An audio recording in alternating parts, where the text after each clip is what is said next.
As a joke, the airline staff seated Emily, a single mum traveling with her young daughter, beside Jack, a quiet, single dad in a crisp navy jacket. The gate agents exchanged amused glances. Two exhausted parents, one long flight, surely an awkward mix. Emily braced herself for polite nods and forced smiles. Instead, Jack stood immediately, lifted her carry-on with ease, and slid it into the overhead bin. He noticed her daughter clinging to her arm, and without a word offered the window seat. The little girl's eyes lit up. Emily murmured thanks, surprised by the calm confidence in his movements and the kindness that felt natural, not rehearsed. As the plane began to taxi, light turbulence shook the cabin. A few passengers groaned, and Emily felt her daughter tense beside her. Before she could react, Jack leaned slightly forward and spoke in a low, steady voice, explaining the bumps like a simple story. Nothing scary, just air doing what air does. His tone worked like magic. The child relaxed, gripping the armrest less tightly. Emily watched, quietly impri. Said, when the captain's announcement crackled with static, several passengers leaned closer to Jack instinctively, as if expecting clarity. He listened carefully, nodded once, and offered reassuring words that somehow felt more reliable than the loudspeaker itself. Midway through the flight, an unexpected delay was announced due to weather congestion ahead. Groans rippled through the cabin, frustration rising. "Gee, fast."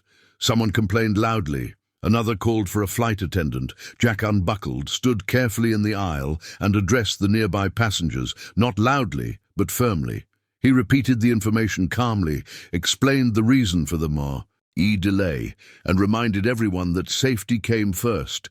His voice carried authority without arrogance. The tension eased, conversations softened, and people settled back into their seats. Emily realized this wasn't luck. This man knew how to lay.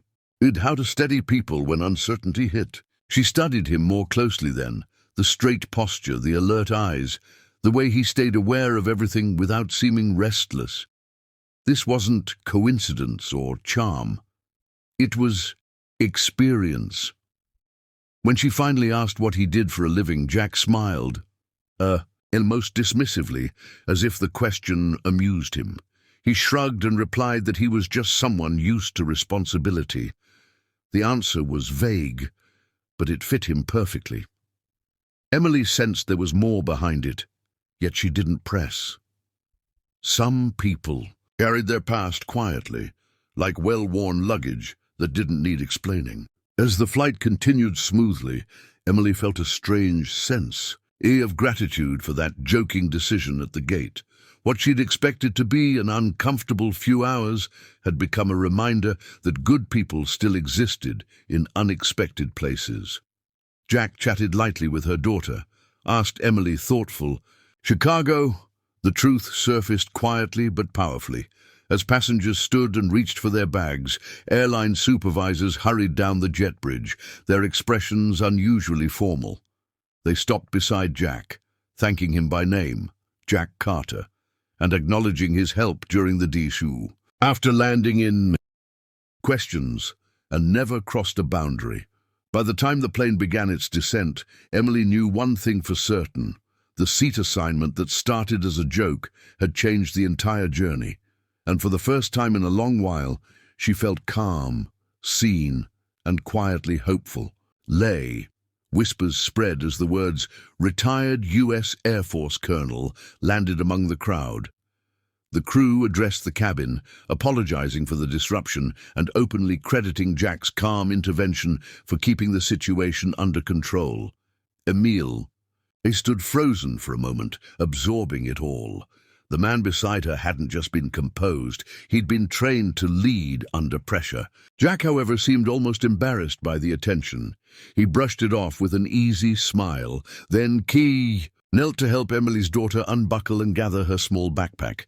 He gently returned the window seat cushion she'd claimed as her own and winked, earning a giggle. "Service doesn't stop when the a form comes off," he said simply, as if that explained everything.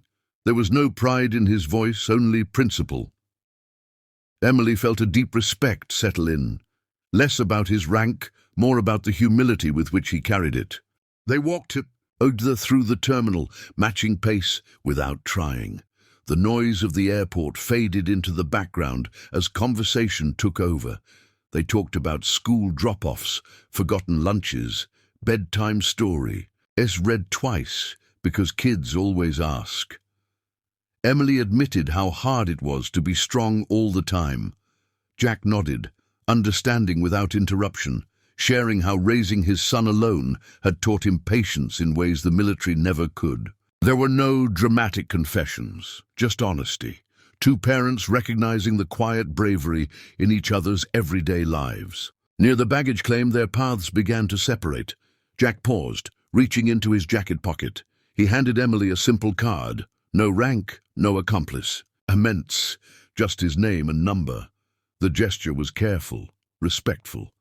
"Coffee sometime?" he asked, his tone hopeful but unassuming, leaving the choice entirely with her. Emily studied the card for a second longer than necessary. This wasn't a grand romantic moment, but it felt real. She nodded, smiling, feeling something warm and steady take shape inside her. As they parted ways, Emily reflected on the flight that had begun as a joke.